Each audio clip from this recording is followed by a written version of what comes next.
नमस्ते दोस्तों, स्वागत है आपका digital acyl click and convert में। आज का हमारा टॉपिक है page speed optimisation.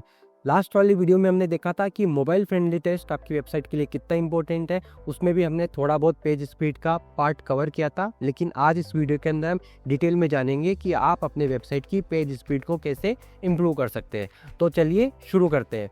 Page speed optimise करने के लिए आपको सबसे पहले अपनी वेबसाइट की पेज स्पीड को एनालिसिस करना होगा कि अभी जो करंट परफॉर्मेंस है आपकी वो क्या है, वो क्या कहती है। अब इसके लिए आप कैसे कर सकते हैं, गूगल का खुद का टूल है पेज स्पीड इनसाइट। इसको आप यूज़ करके अपनी वेबसाइट की पेज स्पीड की परफॉर्मेंस चेक कर सकते हैं और वहीं पे ही आपको ऑप्टिमाइजेशन के टिप्स भी मिल जाएंगे। तो चलिए अब हम स्क्रीन के ऊपर देख लेते हैं और वन बाई वन करके सारी पेज स्पीड इनसाइट टूल को अच्छे से समझ लेते हैं।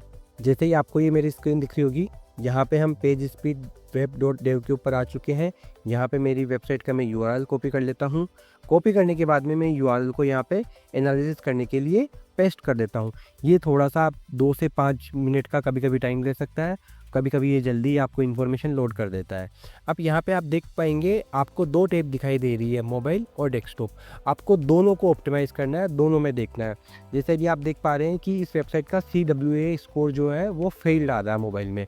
अब डेस्कटॉप पे क्लिक करके देख लेते हैं, डेस्कटॉप में भी फेल आ रहा है। तो कुल मिला के बात ऐसी है, अगर सिंपल शब्दों में कहें, जो भी आपका LCP, INP, CLS जो भी फैक्टर्स गूगल ने बता रखे हैं वो सब आपको ग्रीन करने हैं।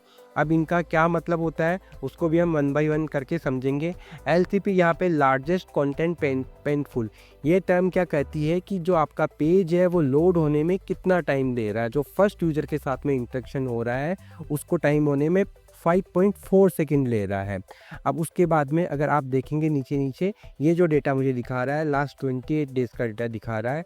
बट अगर अब इसको इसने 4 टैब्स के अंदर डिवाइड कर दिया है, मेरी परफॉर्मेंस कैसी है, मेरी एक्सेसिबिलिटी कैसी है मोबाइल के अंदर, मैं क्या बेस्ट प्रैक्टिस को फॉलो करता हूँ और एसईओ मेरा कितना परसेंटेज कवर हो रहा है। यहाँ पे एसईओ मतलब यहाँ पे मैंने ऑन पेज एसईओ को कितना काम में लिया है। तो आगे देखेंगे हम परफॉर्मेंस के अंदर ये बोल रहा है कि FCP आपका 3.3 सेकेंड है, LCP आपका 3.8 है, स्पीड आपका 10.6 है। मतलब मेरा जो ब्राउज़र, जो मेरा सर्वर है उसकी स्पीड बहुत कम है, 10.6 सेकेंड आके यूज़र को पेज लोड होने में लग रहा है। अगर अब आप ये देखेंगे मोबाइल के अंदर तो आप ये देखिए कि कितने सेकेंड बाद में यहाँ पे सारी ब्लैंक स्क्रीन आ रही है, फिर लोगो लोड हुआ है, फिर वेब खाली लोड हुआ है, फिर नीचे के 2 ही आइकन लोड हुए हैं, फिर ब्लैंक स्क्रीन आई है और फिर जाके इमेज आई है। तो इस साइट के अंदर काफ़ी सारी प्रॉब्लम है, उनको फिक्स करने की ज़रूरत है। अब आप यहाँ पे नीचे एक एक चीज़ देख सकते हैं। सबसे पहले मुझे मेरा सर्वर रिस्पॉन्स टाइम करने की ज़रूरत है। उसको मैं कम कैसे कर सकता हूँ, मैं एक अच्छा सर्वर काम में ले सकता हूँ और मेरी थीम को ऑप्टिमाइज़ कर सकता हूँ। दूसरा बोल रहा है ये लार्ज लेआउट शिफ्ट में काफ़ी ज़्यादा काम में ले रहा हूँ, जिसके अंदर इसको 7 लेआउट शिफ्ट मिले हैं। अब वो क्या क्या है, एक तो मेरा लोगो है, दूसरे ये मेरे आइकन है, तीसरा है जो डील वाली इमेज है ये है, अगेन लोगो आया है, अगेन ये जो स्लाइड वाले आइकन, अगर मैं आपको दिखाऊं वेबसाइट पर जाके, ये जो आइकन है, ये सारे आइकन इसको ये LCP के अंदर आए हैं, इनको मुझे ऑप्टिमाइज़ करने की ज़रूरत है। फिर मेरे जो बटन्स हैं वो भी मैंने सही से काम में नहीं ले रखे हैं, इन सबको मुझे फिक्स करना होगा। अगर मैं अब LCP में देखूं तो यहाँ पे आप देखेंगे, यहाँ पे अगेन इमेज जो है लोड होने में 16% का फर्स्ट टाइम ले रहा है लोड होने में। फिर उसका डिले है जो 51 सेकंड का है। अब ये क्यों हो सकता है कि हो सकता है इमेज की साइज़ बहुत ज़्यादा हो या कुछ और मैंने तरीके काम में ले रखे हो। यहाँ पे आप सारे देख सकते हैं, इमेज की साइज़ फिक्स नहीं है, ऑफ स्क्रीन इमेज लगा रखी है, रेंडर ब्लॉकिंग मैंने रिसोर्सेज लगा रखे हैं, इमेज के एलिमेंट को मैंने हाइट और विड्थ को स्पेसिफाई नहीं कर रखा है, लोगो मैंने फॉर एग्जांपल 100 बाई 100 का ले रखा है लेकिन मैंने उसको स्पेसिफाई नहीं कर रखा है, तो गूगल को वो भी रीड होने में दिक्कत आ रही है।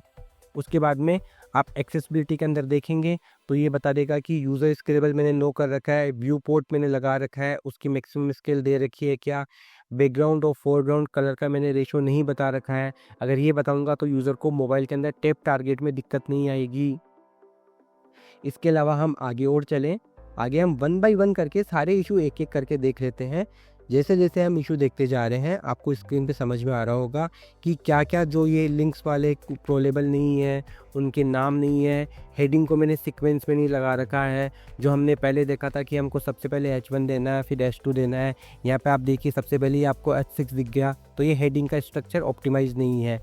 ये सारी चीज़ें मेरे को ऑप्टिमाइज़ करने की ज़रूरत है। अब ये देखेंगे अपन बेस्ट प्रैक्टिस पूरा पास है, क्योंकि यहाँ पे HSTS पॉलिसी काम में ले रहे हैं अपन, यहाँ पे कोई भी CSP सही से ऑप्टिमाइज़ है, यहाँ पे जावास्क्रिप्ट की लाइब्रेरी सही से डिटेक्ट हुई है, बाकी सारी ऑडिट पास है। HU के अंदर यहाँ पे 92% और यहाँ पे एक एरर आई है, लिंक्स आर नॉट क्रॉलेबल। जो कोई मैंने लिंक लगा रखा है स्क्रॉल बटन का, उससे जावास्क्रिप्ट का लिंक लगा रखा है, वो क्रॉलेबल नहीं है। इसको मुझे HERF के साथ पे लगा के इसको क्रॉलेबल बनाने की ज़रूरत है। अगर आप ये सारे जो भी हो सकता है कि आपकी वेबसाइट के अंदर कुछ डिफरेंट इश्यूज़ हो, तो आपको वो फिक्स करने की ज़रूरत है।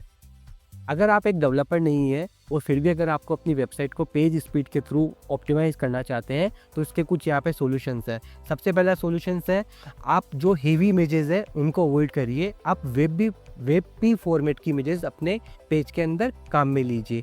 वेब इमेजेस जल्दी लोड होती है और उनकी साइज भी कम होती है। दूसरा, जितनी इमेज आप साइज शो कर रहे हैं उतनी ही साइज़ की इमेजेस आप लीजिए। अगर आप एक वर्डप्रेस यूज़र हैं, तो आप कुछ प्लगइन मिनिफाई CSS वाले या जेटपैक जैसे प्लगइन काम में लेके आप अपनी वेबसाइट को अच्छे से ऑप्टिमाइज़ कर सकते हैं और अपनी पेज स्पीड को अच्छे से मैनेज कर सकते हैं। जैसे कि गूगल आपकी वेबसाइट की पेज स्पीड का स्कोर 90+ रखे और आपका जो कोर वेब वाइटल टेस्ट है वो भी पास हो पाए।